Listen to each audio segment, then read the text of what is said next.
Good evening and welcome to the June 18th, 2024 Board of Education Workshop. Can I have a motion to approve the agenda? Ms. Dr. Moritz? Mrs. Tebow. And first up on our agenda is a little facilities planning. So Superintendent, oh goodness. All in favor? Thank you, 6-0. Superintendent Provenzano.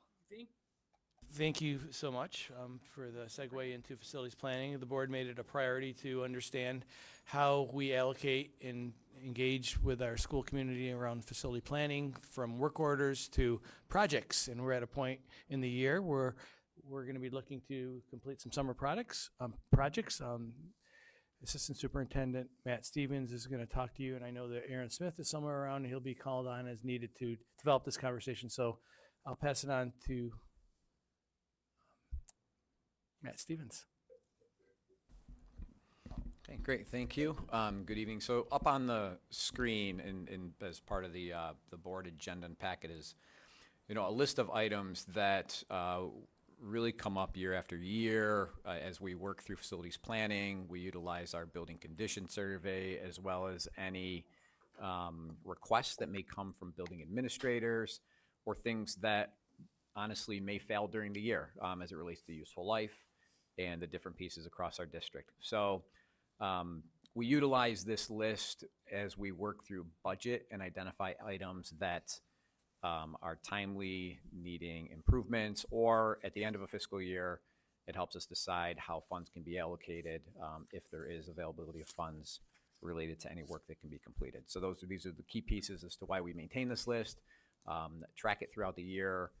It circles around, you can see many of the different items up here: health and safety, compliance, it could be useful life, building maintenance, and just items that are failing. So this is a list that we utilize when we do our fund balance analysis that you'll see on the board meeting agenda to help us identify any work to take place and move forward through at the end of each fiscal year.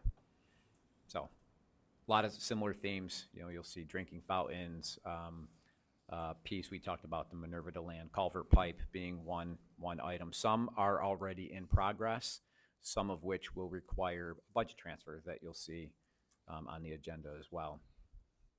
And we reviewed this also with Audit and Finance Committee just to have an idea as we're working through this year-end process and identifying the items. So that's any questions on how this list came to the forefront? Matt, do you want to just give a brief summary about the BCS and then your interactions with the users on how this list was prioritized? Yeah, so again, we utilize the building condition survey. That's the required survey every 5 years that school districts have to hire a certified architect to perform the service. And so we utilize that. That building condition survey doesn't only serve as a guide document for capital improvement projects, but also items that we may be able to take care of within general fund that are annual maintenance that wouldn't qualify for state building aid, any of those different pieces. So we utilize that. Typically, items are identified by useful life in terms of when it's projected to fail. It doesn't mean something has necessarily failed yet, but it's recommended before something fails that we try to have that maintenance and replacement repair of those different items. So that's a key piece of developing this list. Also, annual maintenance, for example, sealing, striping parking lots. If we have any repavement, we may have failing concrete that needs repair. I believe you see stairs on this list. So health and safety from those pieces when we have some damaged areas that get worn by weather in those different areas. And then with buildings, things may get identified throughout the course of a school year. We work with them through the budget process. They identify any items that they're looking for improvements on, and then we add that to a list and work to prioritize those different pieces in the budget process or with year-end funds if available. So that's how this comes about. It's a collaborative approach and process. Our director of facilities works closely with them, has meetings with them throughout the school year at the building level to really try to identify these different pieces. Not everything on this list that you see will be taken care of with year-end pieces. You see playground surfaces, that overall is more of a priority 3 on this piece and may likely be involved more in a capital improvement project because of the dollar amount of a piece like that. So we Yeah, how do you determine dollar amount? I mean, not excuse We me, get not the dollar quotes. amount. How, how do you determine which goes into the project and which is done through general fund? So some of it circles around how urgent is it? Is it health and safety? Is it more timely? Do we have an upcoming capital project vote that this could fit into? And is it aidable or not aidable? So generally speaking, sealing, striping parking lots, that is a non-building aidable expense. So we wouldn't typically put that into any capital project because it's not going to receive state building aid. So we want to try to balance those different pieces as we're working through that. Maintenance repair type of work typically isn't state building aidable unless it's like a full renovation of a particular area. The state wants to see those pieces. So we try to balance those different items. Some of it could frankly be because it's urgent and it's a safety concern that we need to get it taken care of. So that would be more timely than not because we know it takes about 4 to 5 years in capital project planning before work can sometimes take place. So those all weigh into the process. Matt, one question. Sorry, this is really awkward, but I'll just shoot it out there and you can hear it anyway. So we have the different priority lists, priority 1, priority 2, priority 3, as Mr. Provenzano said. Is it a situation where like you will do everything in priority 1 and then get to priority 2, or will like a priority 2 jump if it financially works, or is it? It's all balance of the financially, working approach as well as the different type of work taking place. So, for example, you see gym floors on here, essentially sanding them down and redoing them. We have to look and plan with the athletic department, physical education department. Are floors being used? When can the work be done? It's scheduling based. We may be able to get them all done. Maybe we can get all done but 1 or 2, depending on the timing of that can be used. So it doesn't necessarily mean just because it's priority 1 that a priority 2 won't be taken care of. But generally speaking, for the most part, you could anticipate priority 1s are the first pieces that are looked at.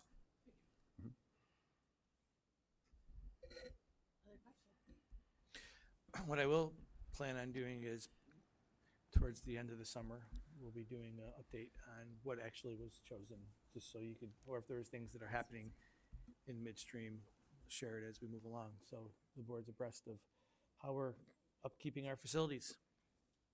Does that work? Sounds great. But if anybody out in the community happens to have about 4.5 million for us to clear this list off and are thinking about a donation, Tom Golisano. we would greatly appreciate it. Is there the shade? Just what's shade? Is that literally creating shade spaces? That's like pavilion type that's going in over at Northside. So similar to that. Doing And, it and across all speaking, this. speaking of that, being at Dudley today in the heat, and they had to change course with a lot of the end of the year picnics, and they were rotating on like a half an hour basis just in the couple of shade areas they had. And so it was literally like rotating class in and out. So we have that beautiful area and space. Having more shade would be And quick shout out on Northside Shade Pavilion. That was a PTA donation and a PTA project, and PTA gets stuff done, as we all know. So that they very do. appreciative to them for that. And Dudley's is coming forth as well. Yes, it is. And those are all coming through the PTAs, right? As I look at all the schools wanting to do it. Okay. Other questions? So, well, playgrounds has me interested. I know it actually been a topic of Joyce. The surface right areas, and those do generally tend to hit with a capital project. And just relative, they're seen as safety. What's the time frame in terms of before they're worn out and no longer safe? So the existing ones are mulched, so it's just refreshing mulch annually. The new one at JA wasn't mulch, right? So Right, that it's- one is new. I don't know the timeline, how long about do those last, Aaron? 15 years or more, depending on the intensity of use. Yeah, so I think this would make them more accessible when we're talking about playground surfaces. Switching it Correct. from the Yep. mulch to that. It's not tar. It's like a Asphalt. rubber Rubbery stuff. synthetic. surface. Mhm. When we have our facilities planning this summer, that will be part of the conversation of, does that go into a potential future capital project?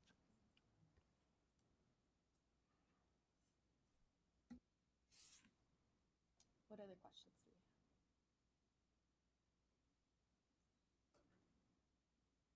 do we have? Thank you. All right, thank you, Mr. Stevens and Mr. Provenzano. Now on deck is the report on referrals, discipline report. Superintendent Provenzano. So this is part of our annual reporting. We're supposed to be talking about student suspension quarterly, and I think that the board wanted to have this conversation in public to talk about how we're using data to identify and inform our processes so we have positive learning environments. And this is the first of hopefully future reports moving forward on student discipline. And there's a slide deck here. It's a discipline report. I think it's important that as we look through the data, we see it in the whole realm of MTSS. And we talk about the MTSS problem solving. What we've been talking about all year long with MTSS, just because we're talking about discipline, that doesn't mean we stop talking about all the wonderful things that we're trying to do when it comes to problem solving and using data to inform how we support behavior, because that's an indicator of student learning. And we're going to get into data. The board speaks to and looks very carefully at what the data says. And I saw some thoughts going back and forth, and I think it's important that the board tries to interpret what it says. And we're then going to continue to talk about not only what it says, but what it means. And then the administrative team speaks to what we're going to do and recommend to talk about all the great questions that are probably going to come from this conversation. But I really wanted to show this problem-solving MTSS model that we've been engaging in throughout the year. It fits into the conversation when we talk about student discipline. And Dr. T is going to come up and walk us through the data report because she loves data. Why don't do you want me to drive? Is Sure, that- that's awesome. I'll drive. Oh, you Okay. got it. So while Dr. P is transitioning, I'm going to move, unless if there's a. Oh, yeah. See, I'm not so bad. Careful, he does spread all of his stuff. Okay. No, I was trying to You're see gonna if I can get any tame real me. estate. You're gonna tame me. Some All butter. right, well, we'll just wait a second. To get settled. Yeah, I'll take water. Yeah, we need to stay hydrated in these heat index times. You got it? Let's get you plugged in here. Oh, yeah. You're good. You're great. Sorry. That was a good water break. All right. So as Superintendent Provenzano said, this data look for us is going to become a regular look at per our policy, but then also it's part of our MTSS system. And so I just want to make sure that we don't lose sight of the fact that this is all ongoing conversation, it's all ongoing work, and we will continue to use this model as we improve not only our instructional outcomes, but also our behavioral outcomes as well. I just thought it would be important for us just to kind of take a step back on how does it even get to a point where there's a suspension happening. So typically what'll happen, so this is a typical situation for those of you that haven't worked in a school directly, an adult will submit the referral, and then oftentimes that's the classroom teacher, but it could be anybody. But that's just where most disciplinary referrals begin. The teachers on our system have a drop-down menu to choose from, or any adult that's submitting the referral, from which to choose for the reason for the referral. And there's about 40 reasons on that drop-down menu. And so as you could imagine, that's a lot of choices. And then also it records, our system records the location and then a narrative of what happened. That referral then gets submitted. The administrator, either the assistant principal or principal, will look at that incident and investigate the referral. And that oftentimes takes a little bit of time because you want to do some interviews and reviews video if there's video, get statements if you need to get statements, etc. And then that administrator makes a decision regarding a consequence. We use the code of conduct to guide us in those consequences. And then there were 40 drop-down choices for behavior. There's 44 drop-down choices right now for responses. So again, making it really, really fun for us to look at data. Can I jump in with a quick question? Sorry. Those 40 reasons in the options, I'm more thinking about the reasons right now. I'm wondering, are they defined anywhere? Like I know we have listing, but is there a listing where the teachers can say this insubordination, I know is one of the things. This is what it means. Or is it just kind of like a list that they're kind of picking from on their own? Yeah, we have work to do there. And I know Mr. we Moritz, do and some of yep, absolutely. Thank you. That's the exact right questions to be asking. And we have work to do both on definitions of our behaviors and then also on choosing the appropriate outcomes for our behaviors. So just as a common thread, when we say work needs to be done there, some of the questions that I know the board members have, that's our summer work. That's norming our language is incredibly important, especially with the new code of conduct, because what's insubordinate to me, there's different levels. It becomes highly subjective.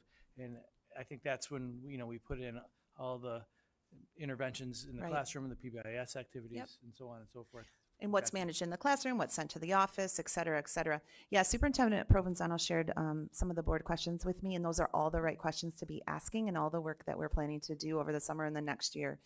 Once you start looking at data, it often raises more and more questions, which is a good thing for us. Okay, so this is a chart of historical and current referrals by month. When I pulled this data, I believe it was May 29th. So this does not include any of our June data, so I did not compare any historical data because we didn't have the June data yet. But no worries, there were some referrals in June and some suspensions. So, but this is our historical trend data. So you will see that we usually start off strong in September and then things build, build, build. March is always a hot month. I always remember that, not literally a hot month like this one is, but a hot month for referrals. When I was a building principal, we called it March Madness for basketball and for behavior. And it's a hard, long month. There's usually not a break in there at all. So that's a tricky month and you're powering through to the end of the school year. So you can see some of our trend data there. Obviously, we skipped those years that we were not fully in session when we look at our trend data. And then our top 5 reasons for referrals. I will note that in the past, one of the top 5 reasons was bus discipline, and that is no longer in the top 5. So that has fallen off. But you can see that disruptive behavior, hitting or pushing, failure to comply with staff requests, insubordination, and profanity. And you might be asking yourself, well, what's the difference between failure to comply and insubordination? I don't know. That's some of the work we have to do. Okay. Anything on that one?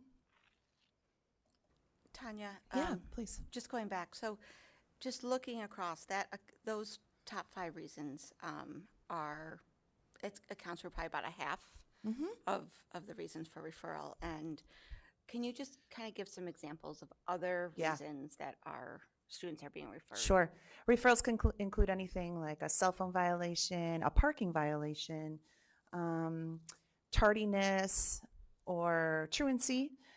Again, when do we mark it tardy versus truant? So we need to make sure we do those definitions. Fighting is there, but not in our top 5. Some things like that. Right. So there's a long list, Jen. But then you would go to like insubordination could mean you're not paying attention to simple directions, Right. or you elope. My Failure. threshold for insubordination might be much higher than Superintendent Provenzano's. I know it is. Yeah. Failure to comply with staff requests could be a cell phone violation. Put your phone away. No. I would have said, Right. Right. Nation or Or- or when it's if you tell me to put my cell phone away and there's profanity used, which one is it for? Is it for both? So You is can it click a couple on? things Yeah. too, so that makes it tricky. Yeah, this is not clean. This is not cut and dry. And I'm sorry. Go ahead. Lisa just brought up a good point. When they do the drop-down menu, they can only choose one, or can they choose multiple? I believe you can choose multiple reasons for the referral. Okay. And we can also choose multiple reasons for our response, or multiple responses as well. That's the main one that made me think of it. But that's skipping ahead, just because No, phone you're call fine. was Yeah. so tall. Yep. At first, I was wondering Yeah, why that- oftentimes, that makes sense. yeah. So we're going to go into that in just a second. But you're exactly right questions. What does that mean to be disruptive? What does that mean to be insubordinate? What does it mean in my class versus Superintendent Provenzano's class? And then we get to disposition. So what does it mean if you're referred to Matt Stevens and he comes down on cell phone violations in a very different way than Doug Lauf does, right? And so we've got to norm all these pieces, or else we're going to continue to have data that is as good as our inputs, as good as our outputs. And that really impacts our interventions. So here's our top 6 dispositions. I pulled 6 because the last, that lunch detention and detention one, I wanted to make sure we had both of those on the screen, but there's lots of other interventions, and you can absolutely do more than one. In some cases, there's probably 3 or 4. And again, that's a recording piece. So that's something we need to norm with our administrators. We always are following up, or almost always following up a referral with a phone call, but we don't always we click the phone call, right? We don't always record that. A lot of times it's a restorative conversation, but there might also be a consequence, and so we might fail to click restorative conversation. So you'll see there, phone call, restorative conversation, none, we'll go to that in a second, detention, in school, and lunch detention. So for none, and there's a lot of nones, it's number 3 in our responses historically and this year, that would be because the referral didn't warrant a referral. There might not be any consequence that goes along with it. It's either unfounded, it was something that a quick conversation could handle, that maybe it was a duplicate. There's lots of reasons it could be a none.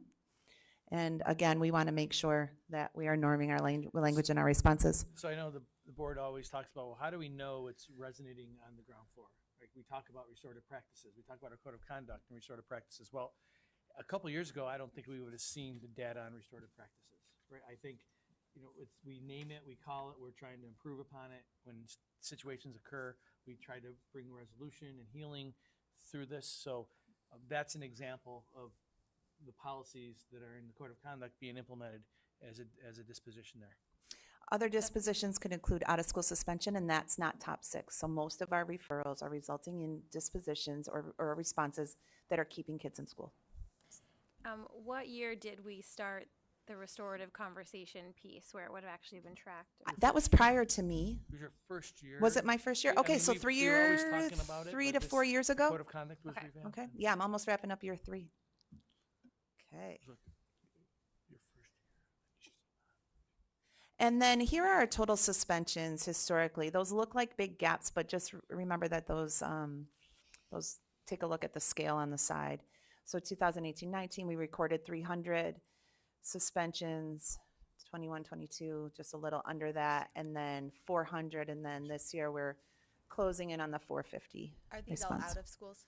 Nope, this is any kind of suspension. This is in-school and out-of-school suspensions. So anytime they're removed from academic learning? Yep, even for a period, you need to record that.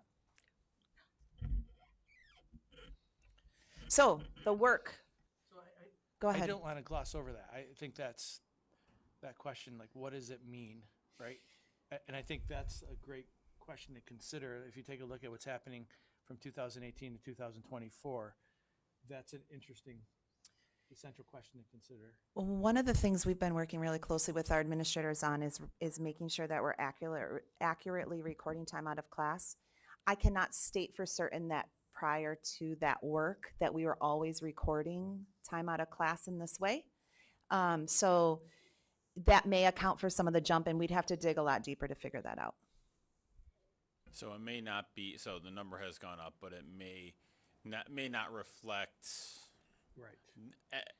actual differences happening versus. Yeah, I think the reporting of more, the bigger one to look at would be this disposition climb. These charts, because even if there wasn't a suspension recorded, an in-school suspension recorded for a period or two, there was probably something recorded here. So the thing that we need to do urgently is get this in front of our teams, right? Not just your administrative teams, but your student support teams, your lead teacher teams, your school improvement teams. Because I think behind each one of these bar graphs, there are stories, and there's so much more context. And how does it apply in the classroom? And I think that's what this next slide says. Yeah, the next couple slides are going to speak to the work that we're doing, and you've already alluded to it both through your questions to Superintendent Provenzano, but then also tonight, is that we really need to make sure that we refine our definitions, not only the list and redundancy of our definitions, but also what do they, or of our behaviors, but also what do they actually mean? What does it look like? What are examples and non-examples of those behaviors? And then training has to accompany that. And it has to be ongoing training because we know that there's new administrators, there's new teachers, and we can't assume that people, that this has become part of our culture that carries on until we continue to train. So this is work that our district level PBIS team will do. And then also, this is, as I mentioned, this is part of our data, our MTSS structure. So we're gonna follow that data-driven continuous improvement cycle, and it's gonna happen in several places. So we talked a little bit at the district level. We have a PBIS district team. Our cabinet meetings that's when our admin are going to be looking at our data regularly. It'll happen at the building level in PBIS building meetings and then MTSS team meetings. So I'm gonna be continuously looking at this data. One of the reasons we found out, or one of the ahas that our district PBIS team had, was when we were starting to look at our panorama work and rolling that out. They realized how many reasons for a referral they were, and they're like, this is too many. We need to define these. So that came from the team. So when you start having a critical look at data, it helps you to understand where the holes and gaps might be in our processes. And then who's looking at data? Our administration, our behavior specialists, our school counselors, our social workers, and our teachers. And I just want to thank the Board of Education for supporting our work, not only with a director of MTSS. We all know how wonderful it's been to add Lisa to the mix and the value she's already added in year one, but the support of having behavior specialists in our buildings and school counselors, especially at our elementary schools, and then those school social workers.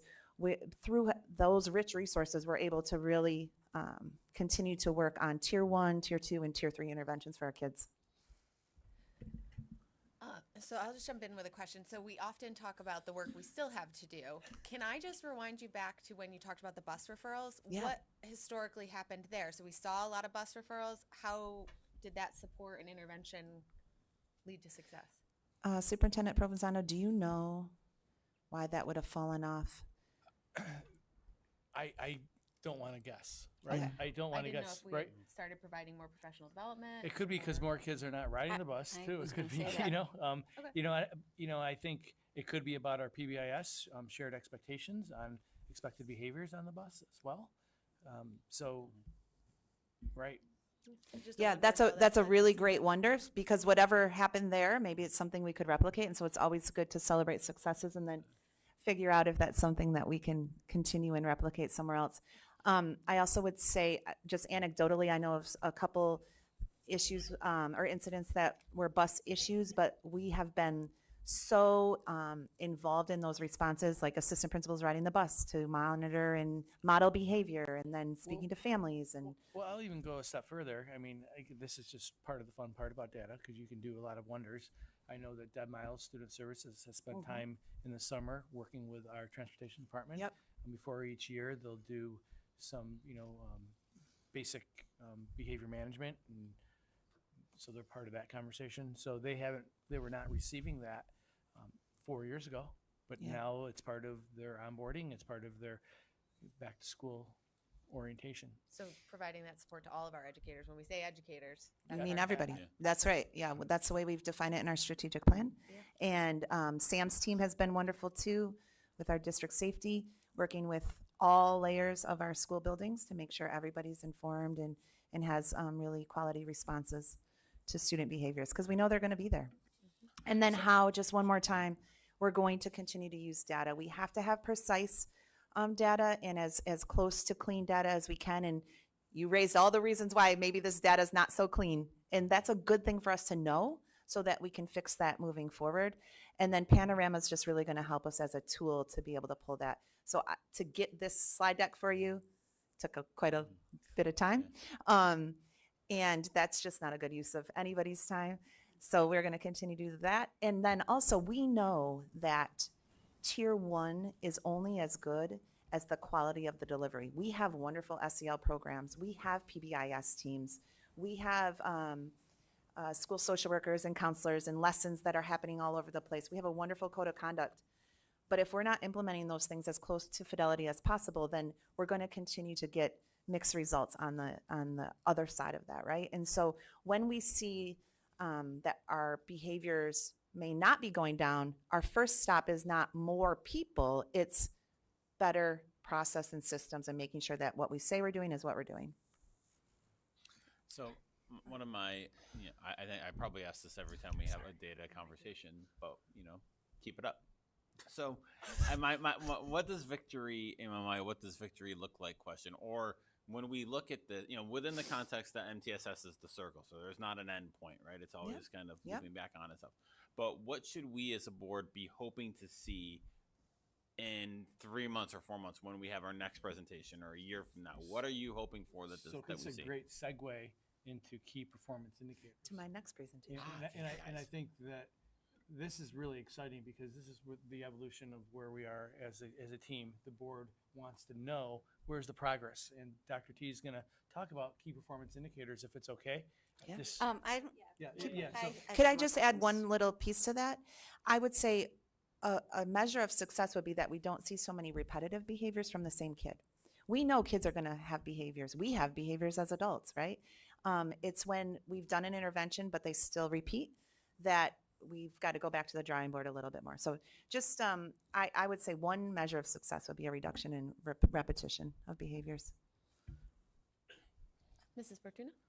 So, and I know, Tanya, you were getting to this, and this is, I guess, I looked at this data, and it's hard not to feel disheartened by that chart. Yeah. And I that chart and some of the other data that you shared with us by grade level was was disheartening.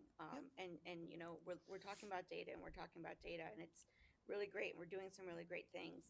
But Mr. Provenzano, you mentioned behind every data point is a story, and it's hard not to feel a little bit. We're bringing in really good restorative measures. We know research that is what the research says that is great practices. We know that suspensions, it's sometimes we have to take the child out of the environment because that's what you have to do, but we know it's not research. We know it's not best practices. We have, amazing behavioral interventionalists at every single school, and they're doing amazing things. We've updated a code of conduct, and so I feel like, we're doing so many great things.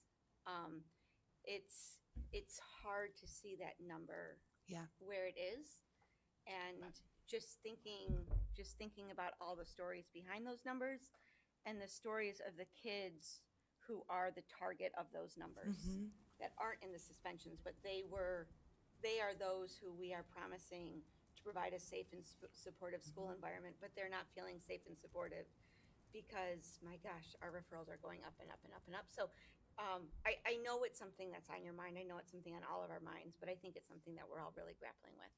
I think we're trying to do the best things. I think you articulated the why very well. I think that's why we try to align our curriculum. That's why we want to talk about grading for equity. That's why we want to make sure our PBIS teams are wired, that our students are getting SEL so we can be proactive in our responses. So in the buildings, that is our compelling why.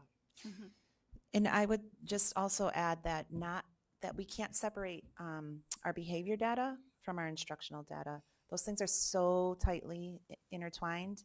So as we continue to boost our teaching practices and our curriculum and our SEL curriculum and our responses, all those things together will have an impact on this data. And you're exactly right, Jen. We have work to do. And I think acknowledging the fact that we have work to do is something that we, I haven't stood up here and done this with you all. So I think that's a step in the right direction, right? Yeah, absolutely. And it's okay. We have work to do. Yeah, and it's absolutely not a No, I know. Yeah.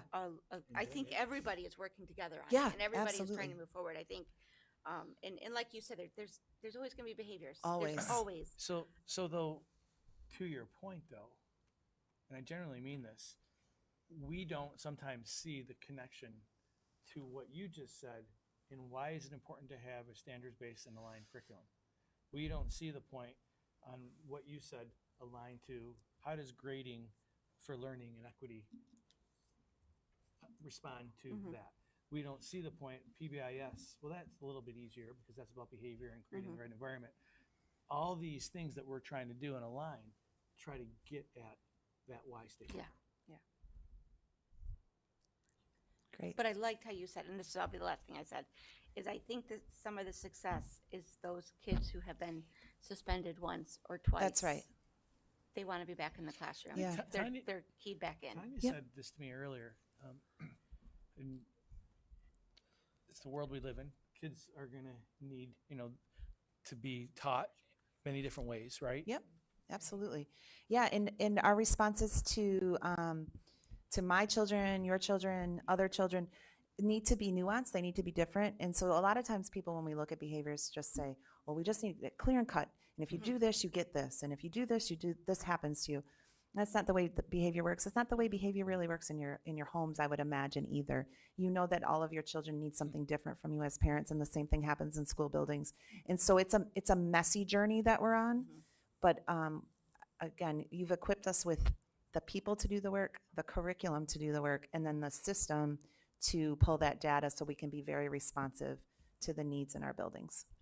So just in the nature of time, Mrs. Christensen, do you want to do your question, and then we'll move on to the next?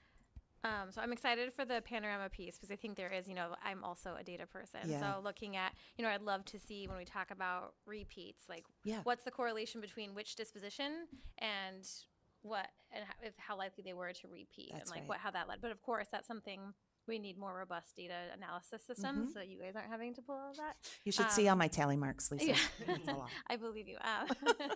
Or like, for example, instead of how many suspensions total, how many students being suspended year over year Yep. might give us, another data point of Yep. how this is working. I know in your report to us, you mentioned a specific grade level that made up a huge proportion of the suspension. And so that was my main question was, I wonder why, like any insights onto why that would be the case? That's a really great question. And there's another bubble that is moving through our system. And prior to having a really robust data system, it's just that kind of like the folklore in the building is like, whoo, this class. And when I was an elementary school principal, it was pre-K 6. I was like, okay, this 4th grade class is moving through. Okay, now they're in 5th, and now they're in 6th. And sometimes you just get a bubble of kids. And I know that's not a really great answer from a data-driven person, but sometimes you have a bubble. But what Panorama in the data helps us do is say, okay, we know we have this bubble of children that are struggling deeply. What do we need to do as an intervention for this bubble of children before they get to high school, before they leave Minerva, because this certain bubble is going to go through Minerva still. What can we do as a system to wrap our arms around this cohort of children so that we can change the trajectory? Thanks. More than ever, it calls for this concept of community schools. More than ever, it talks about what resources do we need to put not only in the school day, but outside the school day to address some of your big important questions. And it starts with, also UPK too. I mean, that's a very important way to get students and their Yep. families connected to our schools. So we're doing a lot of exciting things that as we move through time, that you don't get the immediate results from, but hopefully we're able to see the benefits. And hopefully the elementary level behavior specialists, if we can get some more solid plans and then passing that information That's more right. effectively to the middle school, which I know has been another point you guys have been Communicating. working on, so that Cleanly, hopefully they're yeah. set up for success there. Yeah, absolutely. All right. Thank you so much. Now we are off to our strategic plan update. So we're going to hear about the next steps. Our superintendent, Provenzano likes to call them his big rocks. And I'm sorry, I don't mean to. So It's our big rock era. yeah. We've coined it. This is the Yeah, big Yeah. rock era. That's fine. But one of the focus areas is going to be the key performance indicators. Okay, but before we jump into that, you've seen this. I've shared it in multiple reports, and I just don't want you to lose sight on how key performance indicators are aligned to the focus areas. It's about our district assessment philosophy. How we measure that. That's what we should be asking. We should be asking this concept of data-informed decision-making, how we're going to use it, whether it's in discipline or whether it's using 3 through 8 assessments or map data to inform our instruction. This idea of standards-based aligning and packing curriculum, this is so important to the behavior question too. And we're prioritizing this. And as we are here, it's exciting to see the board saying this is a priority and then wanting to know what are the indicators that we're using to make sure that people are being stewards of the curriculum. So without further ado, Tanya is going to walk us through the strategic plan and key performance indicators, and I'll get you to the slide deck, okay? I'm back. It's so connected that it was almost like Yeah, it should it's just a- be one presentation, but this is great. So we've been talking a lot about our strategic plan, and that was some of the work that we've done since my arrival here, in conjunction with all the work across the district. But I also want to give credit to the Big Rock era, to Erin Moretter. She coined that phrase, and I think it's perfect. We're in our Big Rock era. So our key performance indicators, also known as KPIs, will be connected to our strategic plan. And so if you remember our strategic plan, we've got a lot of commitments, one of them being safe and supportive school environments, as Jan mentioned, and a lot of outcomes that could measure those things. A good district, a great district that's working towards meeting and achieving all the things that we're promising, pays very close attention to those outcomes and making sure that we're on the right trajectory, either reducing or increasing depending on those outcomes. So just a reminder, there's a hyperlink in here for our strategic plan that's right on our website. Just in case you haven't seen it. But then also, just to remind you that we've made these promises that each student will be, and I'm not going to read you all of these, but we've made a lot of promises, okay? And those are attached to a lot of outcomes. But we've also committed that our district leadership will reflect fiscal responsibility. Thank you, Matt Stevens and team. Ensure our facilities are modern, welcome, and safe. Thank you, Matt Stevens and team. And then communicate our district priorities, which is really what today is about, is that third bullet here, our third arrow. And then also that our staff will utilize research-based practices to meet the needs of kids, be welcomed as partners, and then be seen and valued as who they are. So that's all review.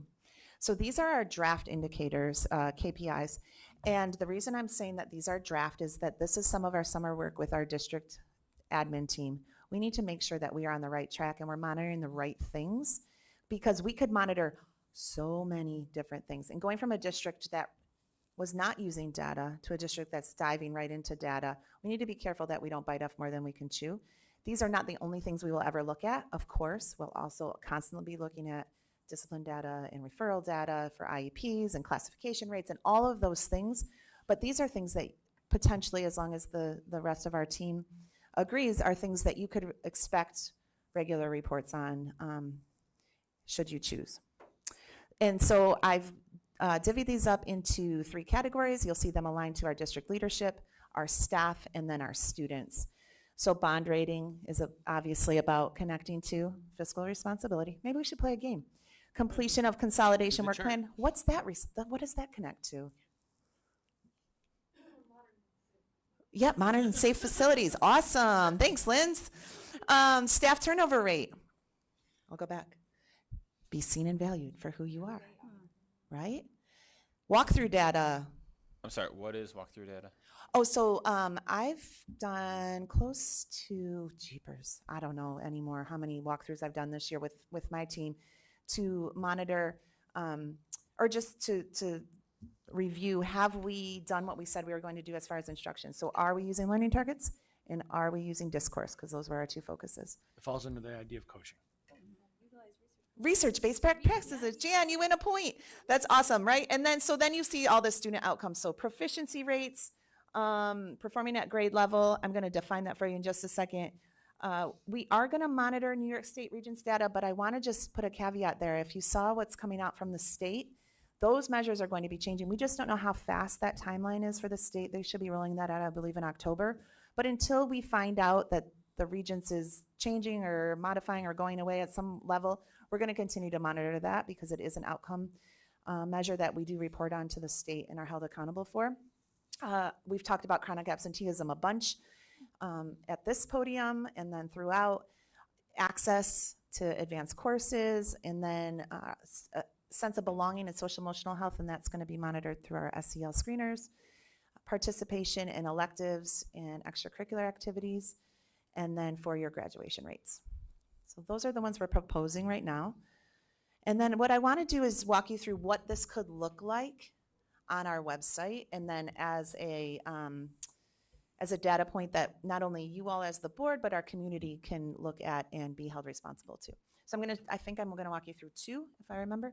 So we have this commitment that each student will engage in challenging coursework, engaging meaningful, relevant, standards-based curriculum, participate in student-centered instruction, and receive responsive instruction.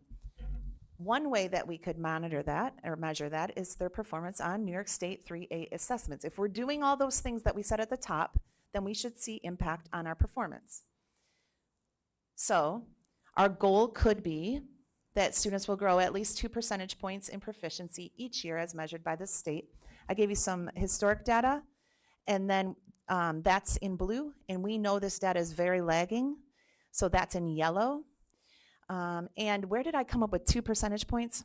I gotta be honest with you, this hurts my data heart, because what you really should do is have several years of historic data, do a trend analysis, and choose it from there. We don't have several years of historic data. We had an interruption in testing. We've changed the state assessment a million times. So we're gonna start where we are, and we're gonna pick 2% potentially, we'll talk to the team, and then adjust from there. So if we meet that 59 this year, proficiency rate for ELA 3.8, then we'll adjust our next goals.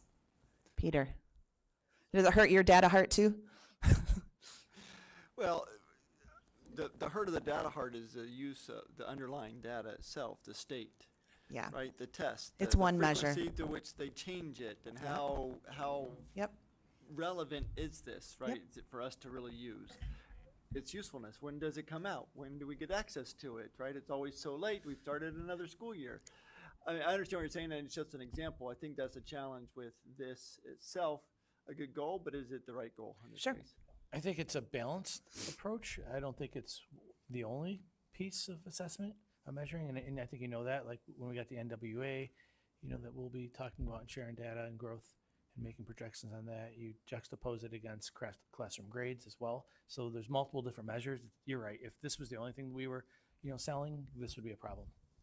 I agree. agreed Right. 100%. Yeah, I think to that point though, where like that's the one that's on the list, as far as like our teams and the MTSS team has done so much work on the screeners and Sure. the NWA and all that really more meaningful, Yeah. formative assessment. So is that really more the data point that should be focused So on? if you look at on this list for students, so students performing at grade level in ELA and math, that is a data point that we're going to be able to pull from Panorama. Panorama will take for K-5 students, it's going to pull our Ames Web data and our NWEA data, and it'll show growth over time and tell us how many kids are on track defined by those measures in ELA and These math. are all standards based. And then when we get to 612, it's pulling those data points, but also grades to say if you're on track. So if I agree 100%, if performance on 3.8 or performance on Regents were the only ways we were measuring if what we're doing is working, then we would be falling short. The complete picture on, so if I go to this one and say, challenging coursework, meaningful, if we measure it in 3 different ways, then we get a better picture on, are we doing what we say we're doing? So I would, I'm sorry, Dr. White. And I think one of the powerful aspects of our aligned curriculum at the K-5 level right now with math and ELA is that they have those common assessments Yep. as well. So we've talked a lot about Yes. the upper levels aligning their common assessments, but that's another great. Absolutely, that's another indicator, So are we on I track? would also say, based upon this conversation and board priorities, this is your dashboard too. Right. So if there's things you want to accentuate, we could talk more about that. If there's better indicators out there, I'd be happy to talk more as we go through this process. This is just one piece of our puzzle, Yeah. and this is where we are today. But if the board says, hey, we want to focus on, NWA or how many that'll work, kids are but- taking. Yeah, 'cause Yeah, one of the reasons that we pulled some of these data points as potential KPIs is because they're things that the state holds us accountable for already. Yeah. And so we have to report these things to the state. And when we're at 57% proficiency in ELA and 73% proficient in math, we're doing fine according to the state. When you dig a little bit deeper, some of our subgroups are close to places where a level 1 or 2, and that's, according to the state, a place where there might need to be a bigger intervention in our district. And so we do have to look at this data if only to be able to operate the way that we've been operating in Fairport. Standards, these assessments assess the standards, That's right. right? And part of our commitment is making sure that we're unpacking the standards, that there's a guaranteed and viable curriculum. So the test, in my mind, will not matter because we will rock these tests when we're aligned. When, the issue was before there were multiple different teachers for good reasons were teaching different things, right? And so that's why there wasn't a lot of that added to the discredit of those assessments. Now, when we're saying that standards, we believe in the standards, they've changed the standards. Our teachers have been a part of some of that work as well. There's some credence to it, again, as one data point. Right. The other piece that those tests allow us to do across New York State is that they can compare subgroups of students to other subgroups of like students. That's 100% correct. That's the contradiction in all of this because we've been talking about equity. We've been talking about this is a true way to understand how are we doing from our counterparts across the state and how are our students doing in each subgroup, comparably speaking. It's the only test that really gives us that validity. Lets us dig, and compare students across subgroups. And Tanya, just and I know, and this is where it's like, and I know every teacher wants to tell people this, that when we look at data like 2021 to 22, like we're comparing this fourth grade group with this That's right. fourth grade group behind them, and those are again two different. That's really apples and oranges. Is there just here's more work. Are you at all looking at how the fourth graders then do in fifth grade, and then the fifth graders are due as sixth graders? So in third grade, when we hadn't piloted our wonderful reading program, this is where they are. But look at after 3 years of amazing instruction, are we doing that at all? So we're not currently doing that with our New York State data, but we are doing that with our Ames Web and NWEA data because it's not so lagging. Yeah. These tests really should inform instruction because it's about the standards. And so if we fell short on standard 2.1 as fourth grade, that's a spiral standard that goes up 5, 6, 7, 8. So that means we need to do different work at grade 5. We need to do different grade work at 6. I would say that although you see this reported up here, as a district, we haven't necessarily used the data reports that we can in a way that will most benefit our instructional practices, but we have plans to do that. I think that's a great clarification too. Yeah. That informs our instruction of where can we change our. This Yes, isn't an curriculum indication on kids. This is an indication on district. Absolutely. No, great. Thank Which is why the more data points we have in these, it's a better reflection of how healthy we are as a district. So, yeah, go ahead. I'm sorry. This is a slightly different topic on the same list, but when we look at the number of students enrolled in advanced classes and the participation in clubs, are we looking at total number of students that are in APA classes or like individual students that have one or more AP classes? You know what I mean? Like there are some students who take 3 AP classes or are in 5 different clubs, and then so how do we look at that number? Yeah, that's some of the work we're going to do this summer with the team. Okay. Yeah, that right there is a nuance that I wasn't thinking about, and maybe that's something as you dig into the data, that's what you try to discover. And that, Like an as we important thing to said, start with. shows if our students feel, well, we promised that they would have access to clubs. Now, are they taking advantage of the access? We also said that they'd be seen and valued for who they are.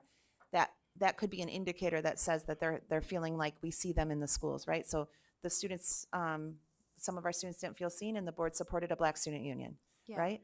That's what I would hope to see, is a high proportion of students in at least one club rather than like some of the joiners who are going to be in every club because they just they're just enthusiastic, Right. That we see every.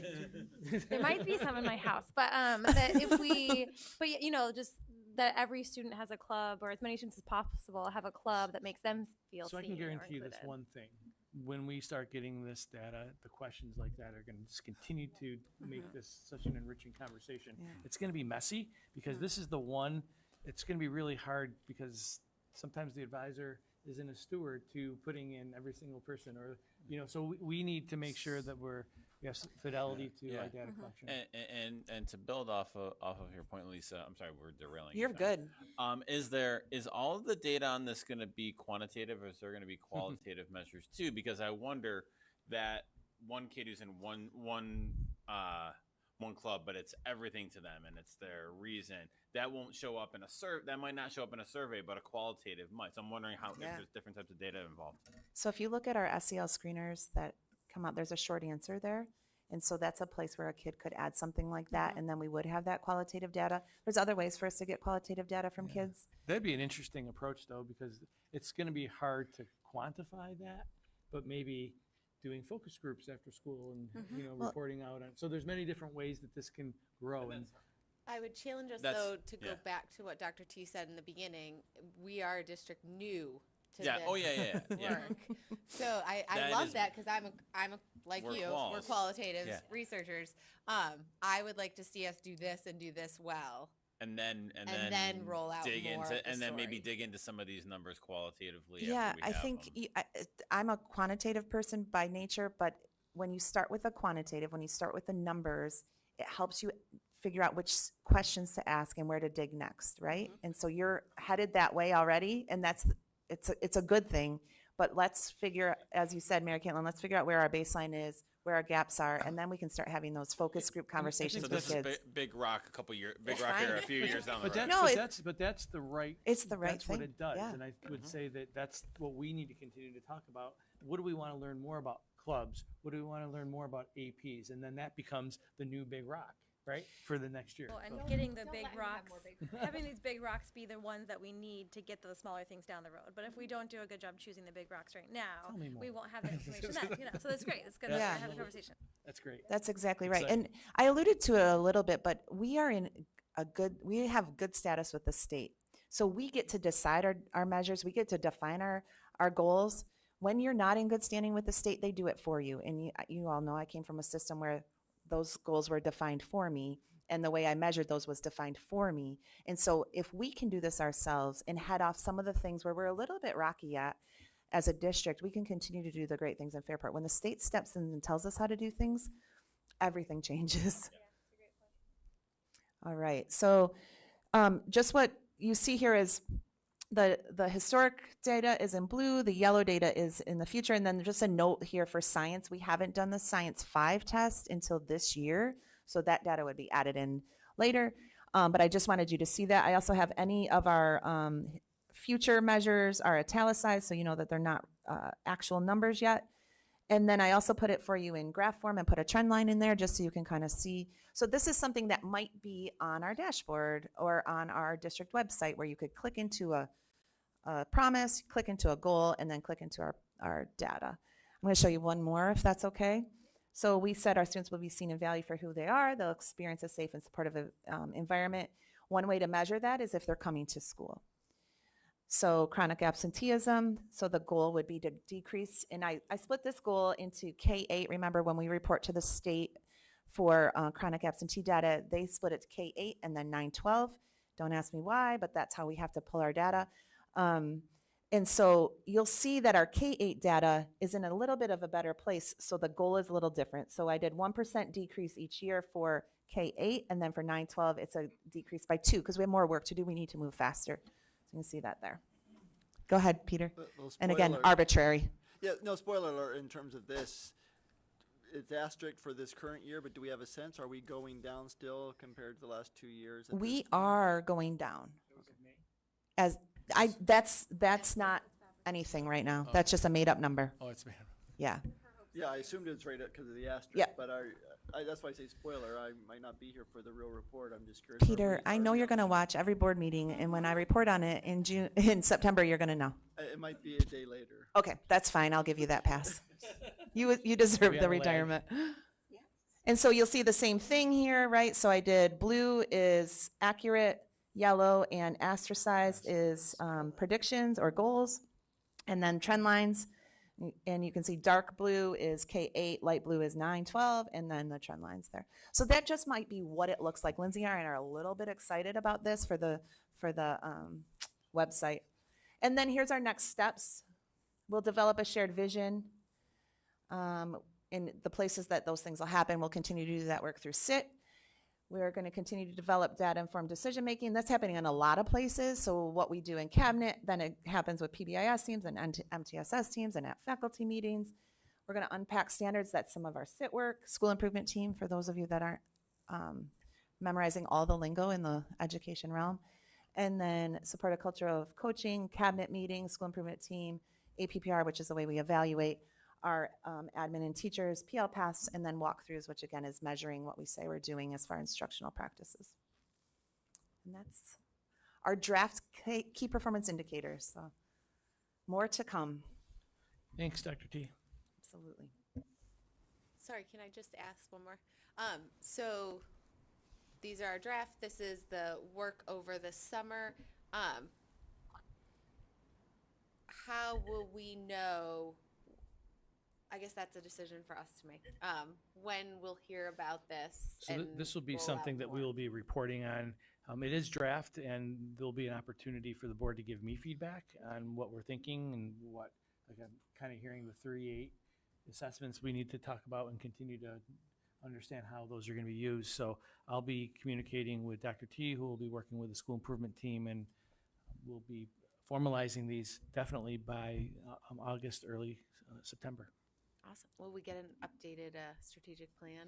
So we're not gonna do an updated booklet. We're gonna do a QR code that's gonna link to these in very formal ways. That's very Saving supportive of our sustainability. There you go. Very Yeah, exciting. because the strategic plan isn't changing. It's just we're adding a layer, right? Yep. It's, as Brett would say, a reboot.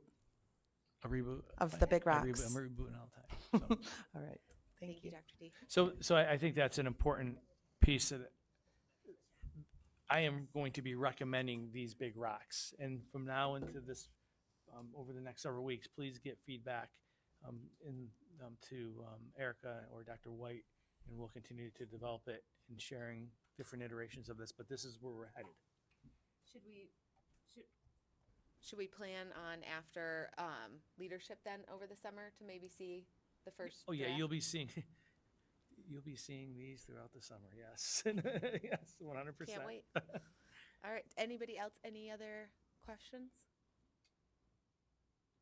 All right. Then can I go ahead and get a motion to adjourn our workshop? No, we're not done. Wait, what? We haven't even touched the bigger. That was just Yeah. These the big Oh these gosh. There's a big lot of rocks. I I'm mean, so sorry. We it- just did the Plural. key plurals. performance indicators is how we're measuring. And I'm so sorry. no, that's quite all right. But I just thought we were moving right along here. we are moving right along, and we don't need to delve into these. But yeah, Peter's hungry. But I do think it's important that we talk. These were the MTSS focus areas, and Okay. and we've separated those out during budget season as well. We've also talked about a new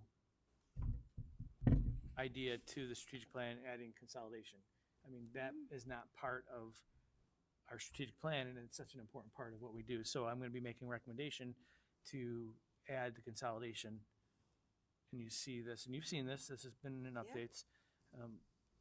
We've had multiple meetings with an internal group. We've shared with our leadership cabinet. We'll be bringing it to the retreat in July for people to take a look at these pillars and the objectives that are aligned to them. I will be making a preliminary report to the board in September, finalizing where we are. You have this, and again, I'm not going to drill down to each one of these, but I know you've seen this a couple different times. Any initial questions or thoughts about the pillars and the aspects of the consolidation? I love the organization of it. I Oh, think you- it's such a big move. I think that it can feel very overwhelming, and to know that there's many hands make light work. You can just see, And Jen, to piggyback off of that, I'm happy to see how collaborative this plan is with all the stakeholders, especially the stakeholders at Minerva. You know, I know that was feedback that we heard as a board a few years ago after the first after that. Failed referendum. Yeah.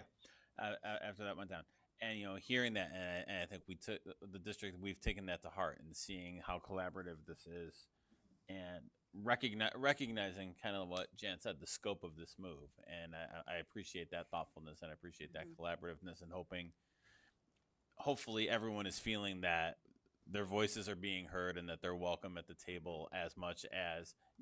as much as appropriate for the move. As this continues to evolve, there's going to be more opportunities that people want to be a part of this. This is just preliminary. I would have to say that we were taking copious notes, and we built this consolidation plan, preliminary plan, based upon all the feedback that we received. So this is an evolving document.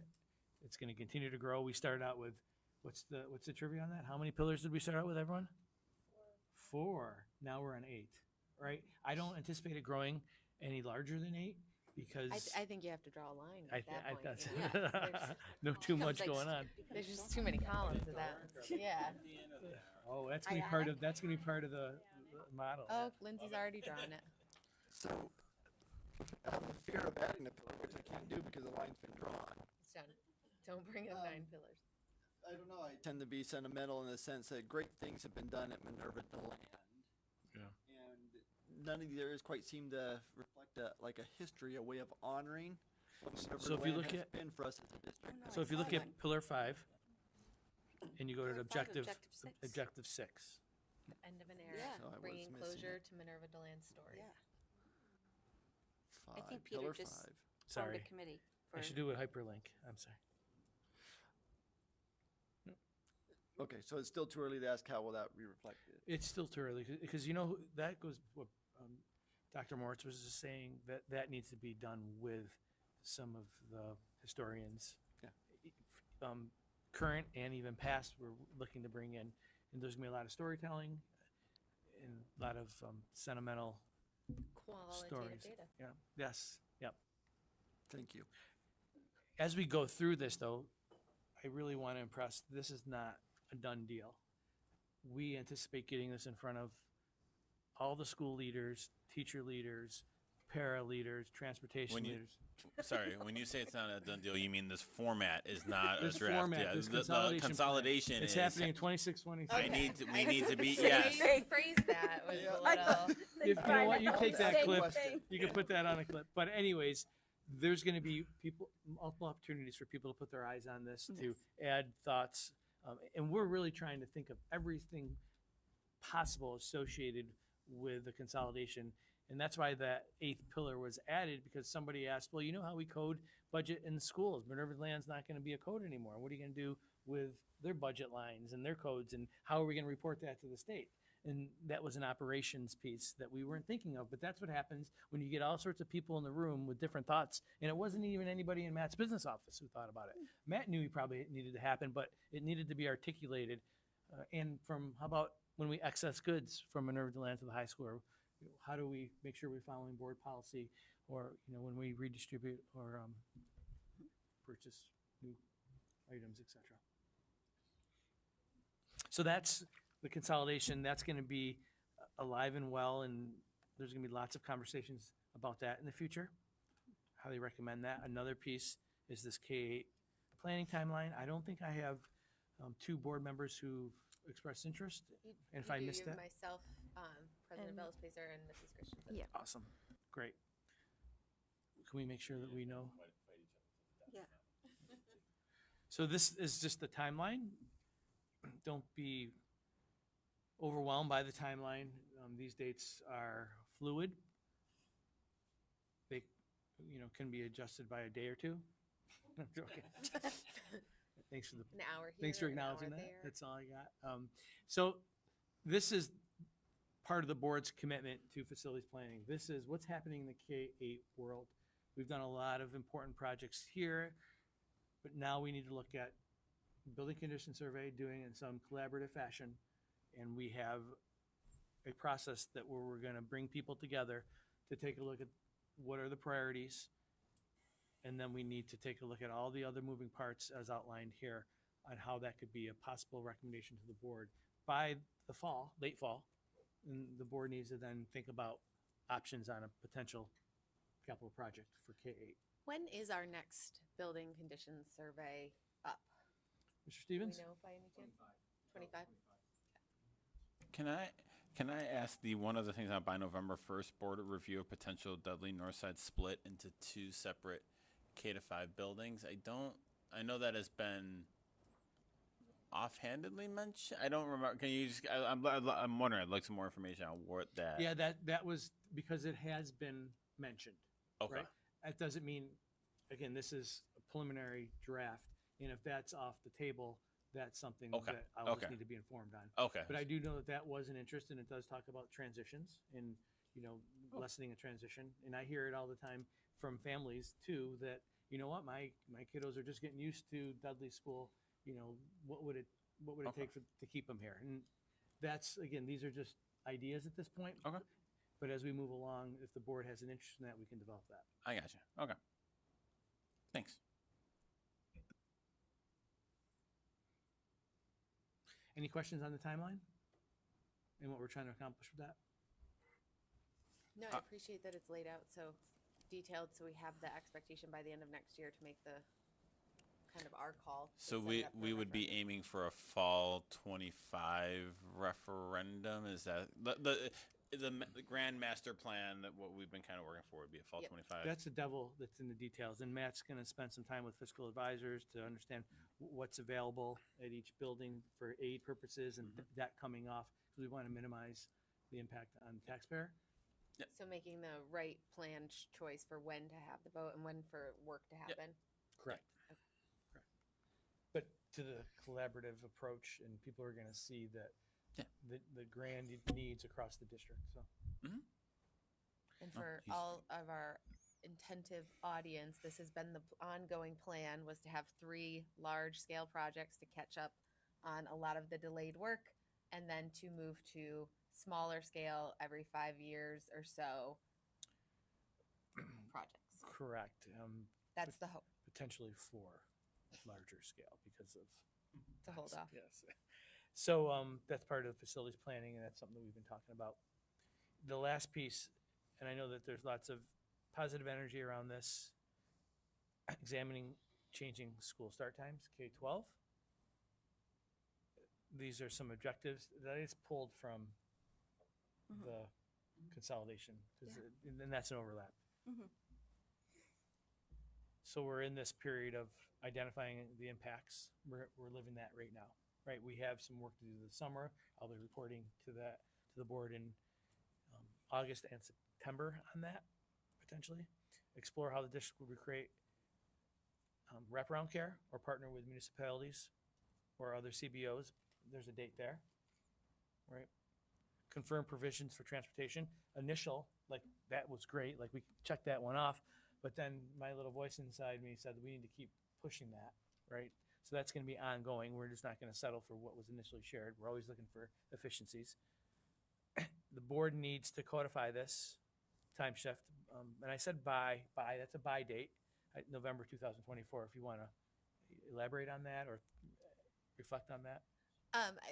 My question around the November 2024 was, when did we, decide to go to November? And Superintendent Provenzano clarified there's that buy in there. So if we as a board feel comfortable after we hear in September and August that we are ready to make that resolution and vote on that decision, we can do it much earlier. I wouldn't do it past that. Yeah, at that point, we're getting into, do we delay it another year? If we haven't gotten it to that point. Thanks for that clarification. I think Mr. Forsgren would like to make a motion. Just go ahead. Just joking. got laser eyes. Just joking. And I think the big piece of this is a communication plan we'll be developing and then continue to work with food service to, make it a reality. Alright. So those are our focus areas as we move into next year. The MTSS piece is being like the meat and potatoes of what we do, but these other very important operational ones are going to be top of mind. So when we talk about workshops, we talk about Board of Education topics, and we talk about, how can the board be informed and with retreats. These would be the topics that I report on throughout next year, on top of the other 1,000 things that fly in. Like keeping us steady on these. That's our focus, right? when the smaller things come in. Does that work? Any other questions? I think the only other objective, if there was to be an objective 7 for school start times, and is to just be thinking, if this is something we go forward with, how do we know it's successful? You know, I think kind of like you always, like you were asking before, like, okay, what do we want it to be? What do we imagine, you know, behavior looking a year from now? What do we imagine, you know, our test scores looking a year from now? Like, what do we want to see in our students and our teachers and our families by changing school start time? So I don't know if that's necessarily an objective, but for me, it's that kind of part of the why in the back of my head. It's a living document, right? And I think that, is it working for kids? I think that's the best question. Setting those performance indicators for the shift. I could see a qualitative study, focus groups on bringing kids in. I'm seriously. I'm not Would be a joking. great Yeah. indicator. Yeah. So, well, it's going to be attendance, going to be your interscholastic, blue sheet, academic SEL. performance, SEL. So there'll be lots of Behavior. opportunities to Yeah. articulate that. So I thank keep you. talking to first period teachers. I keep saying that. Mhm. When first period teachers say, "Oh my goodness, they're like my fifth period class," you know, they're awake, they're alert, they're engaged. Yeah. They're not coming in with Starbucks. Well, they probably will still come with Starbucks, but maybe For just, sure. you know. I'll have more time to run by Starbucks on the way. Maybe they'll support local. Take the time to stop at Lake Fairport. There you Yeah. go. And definitely these big rocks are primarily like the new things that we're doing. And so I know this is kind of built into your everyday, but the continuing to reflect on the elementary master schedule and the new curriculums and just making sure that as we're looking forward and building and growing, that we're continuing to hear back from you on how all those previous efforts or ongoing efforts are going and how we're feeling So about that. there's another version of this that has that, but I don't want to overwhelm. I'm not saying that to satisfy or placate you, but Mhm. there's the middle school master schedule Mhm. component too. I know that we're interested in developing that. We have made or are going to be making changes to the elementary master school schedule. We're giving more period time back to the classroom teacher to work on all the great things in the classroom that they're working on, and I can't wait to get information on that too. Yeah. Thank you for I just think as we keep doing all the new things, Love it. making sure that we're can't lose it. we're can't lose not it. I losing agree. the thread. Yeah, thank you. Thank you for mentioning that. We all set, team? No. Okay, now I can.